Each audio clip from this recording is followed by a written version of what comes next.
Доријан, добре дојде во Хитмејкер. Добре најдов. Големо задоволство е да си тука.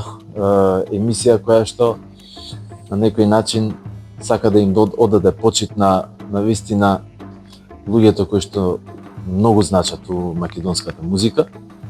А ти си еден од луѓето кои што е, да кажеме, ја поврзува македонската музика со светската музика. И кога ќе кажеш world music, тоа е веќе може тука да дојде и нашата музика или твојата музика, бидејќи си и продуцент, и автор,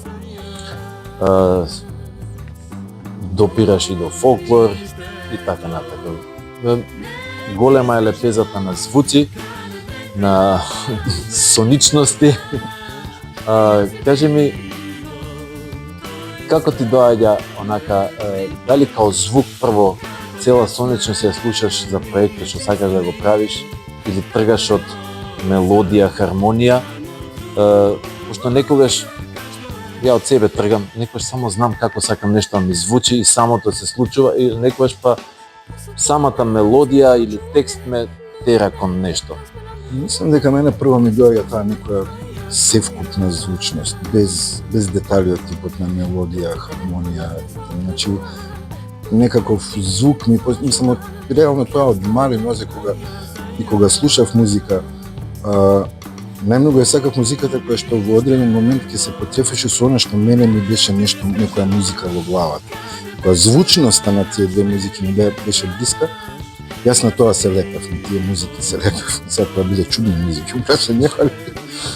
И тоа ми остана до ден денес, дури кога работам, мислам, за мојата музика секако јас како да секогаш трчам по нешто што имам како звук, а немам стартно конкретно што е тоа. Треба време да стигнем до таму. Кога слушам твојата музика од било кој проект во кој што си работел и работиш, секогаш имам една визуализација. Некако ми иде едното со другото. Некако секогаш ме терат да ја сместам некаде, во некој амбиент. Визуелен. Визуелен, да. Последниот, дали не знам дали е последен, со Добрила, сте ти и Добрила.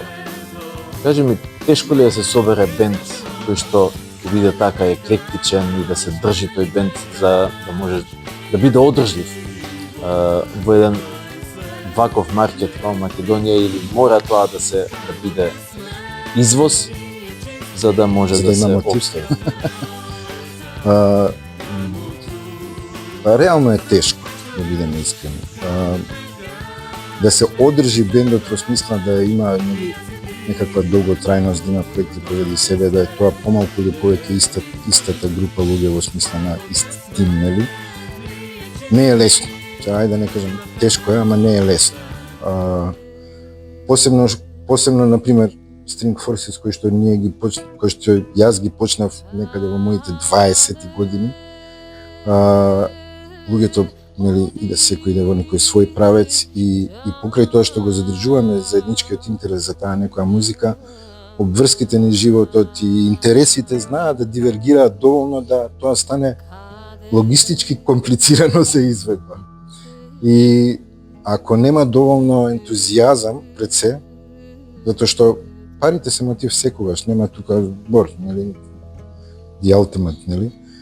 Меѓутоа, ако нема ентузијазам, паѓа духот. И сега, што е побитно? Духот, ентузијазмот, мотивот, кој е од тие? И балансирањето помеѓу тие три е тежок процес. Колку инструменти свири Доријан? Не свирам многу. Во главном се жичани и сега тоа бас, гитара, меѓутоа, например, електрична гитара никогаш не просвирав, пред се свирам акустична и тоа најлонска, не дека сум некој класичар, нема врска, него тоа ми лежи, тоа ми одговара и како звук и како филинг на прсти. Ут и стик. Тоа све друго. Па, види, за стик ја само еден човек, знам и тебе. Добро, има повеќе. Ки веројатно си упатен. Кој ти бил инспирација? Па секако Тони Леви. Так. Мислам, он е еден од првите и така нели Прв пат поголеми. во King Crimson, прв пат го засвирил тој или претходно имал нешто, пошто не знам. Реално има малце претходно, затоа што мислам дека он го просвирува некаде 75-та, отприлике. И реално прв албум на кој што он со Стик е 78 кај Питер Габриел на тој вториот студиски албум соло на Питер Габриел. Big Time. Не Big Time, следниот, кај што е продуцент Фрип. Так. Таму има една или две песни каде што он свири Стик. Тоа е пред Crimson. 80-та е Crimson после, таму веќе многу по-доминантно се појавува Стикот. Меѓутоа јас се залепив на Стикот во Crimson, после открив за дека го има и вамо и онаму и други нормално музичари кои што свират и ден денес пасуваат. Тоа е мала група во светски рамки, знаеш, сите се знаеме што се Сепак вика. тој човек те инспирирал да имаш еден друг поглед кон инструментот, дека може и Како прво, поинаку. не само друг поглед, него да го упознавам инструментот, да дознам дека постои таков инструмент. Јас, да кажеме, Како го набави, од кај го набави? тоа беше цела голгота. Мислам, у времето без интернетот, нели? Да. Јас веќе Crimson слушав и имаше тој некој специфичен звук што јас не можев да го разберам што инструмент е, пишуваше на албумот, нели, Стик, ама кој знае што е тоа. Се појави едно флаерче, не знам по која линија, на која што е Тони Левин како свири Стик и е практично промоција за Стикот. И јас така дознав дека е тоа Стик. Јас Стикот го набавив 97-ма, тоа веќе беше време на интернет, меѓутоа многу рудиментарно, значи имејлот беше главна алатка.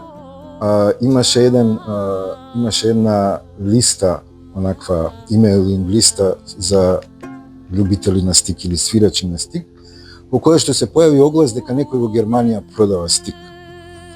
И јас тука направив цела една вратоломија да успеам да му платам на човекот за да ми го прати инструментот, па тука имав Па еден да го донесе до Љубљана, па еден Не, до Белград, тој го до донесе- Ниш. со шпедитер го донесов до Скопје, тоа не беше така. толку драматично, меѓутоа беше драматично да помине на царина бидејќи не знаеа како да го царинат. Така. Бидејќи не е ни гитара, не е ни ова, не е ни она. Пробува нешто да не е оружје, знаеш. Така што тоа беше голготата, како да кажам, договарањето со царина како да го царинат инструментот. Тоа траеше некои 2 недели, ми се чини. Да се навратам на проектов со Добрила. Тоа што сте така да кажем еден камерен состав, сигурно повеќе ви помага за да можете на многу повеќе места да бидете, полесно да остварите свирката, па и не мора толку голема публика да биде, затоа што секој поголем концерт има поголеми трошкови и така натака. Значи колку што расте, да кажеме, ивентот, толку се и трошковите и обврската и да заглавиш на крај. Дали е тоа позитивно или хендикеп што сте така покамерни или Гледано од поглед на нашата сцена, отворена кон надвор, ја мислам дека е предност, реално. Мал е составот, реално логистички е многу лесно да го донесеш било каде. Немаме кој знае колку опрема да носиме, а уште помалце што бараме таму, така што сме многу едноставни. Беклайн немаме никаков, евентуално е столче и масичка, тоа е беклайнот. и грозје и џус? Да, поможност. Патувањата се исто така едноставни и не премногу скапи, бидејќи сме само двајца. И на таков начин мислам дека е предност. Не гледам мана, колку што гледам некои предизвици од типот на кога е составот двајца, а не е целта ние да бидеме оркестар, него да останеме такви, Те да кажеме, тера да си камерни. креативен. Да, на за да начини на кои што исполниш. не си секогаш Да. навикнат и треба да бараш решенија за работи кои што во некои други случаи не би барале воопшто решение, се решени сами по себе. Така што Ама тоа е убав предизвик. Кај уметност Значи, тоа е интересно е креативен што предизвик. вкусокот на некои работи не прави само покреативно. По-креативно, така. Така, точно тоа. Има ли изгледи некогаш да направат камбек концерт String Forces? А, Какви ви се односите? Абе, односите ни се нас окей. Други се причините зашто не сме собрани и зашто е тешко да работиме. Пак се да кажеме логистички, не сакам да идам понатаму зошто. И има шанси, не е тоа неостварливо. Единствена разлика може да постои помеѓу, би морало да има причина. Нели? Причина би било некаков нов материјал. Може да постои разлика помеѓу луѓето кои што би го работеле материјалот и луѓето што би се појавиле на сцена. Инаку нема зошто да не се случи. Другото е можеби само доволно добра причина. Причина сигурно има, затоа што фан базата си стои и чека. Само уште нешто би те прашал, бидејќи не сум упатен за ова. Дали си работел на театарска и филмска музика? Бидејќи јас ги знам твоите проекти што се, нели, сите што ги знаеме. Меѓутоа, бидејќи многу ми е некако природно да видам филм со твоја музика или театарска представа со твоја Театарски музика. представи не сум работил. Односно, еднаш многу одамна, меѓутоа тоа мислам дека имам заборавени представата како се. Филмска имам малце за неколку кратки филма. Имам учествувано на еден долгометражен заедно со неколку други и за една серија што идеше на македонската телевизија. Ма таму беше со String Forces, иако реално филмска музиката има многу студиска. студиска. Мене вака ми дојде се едно такво прашање, значи нешто Нешто има. Нешто има. Мислам дека е тоа моментот што го рече на почетокот, дека често ова музиката што ја правам, која ја слушаш, ти бара нешто визуелно, тоа е веројатно причината зашто лесно би ја замислил некој филм. Доријан, ти благодарам уште еднаш што дојдеш, што одвои време. Фала ти тебе што ме викна. Очекуваме многу проекти од тебе.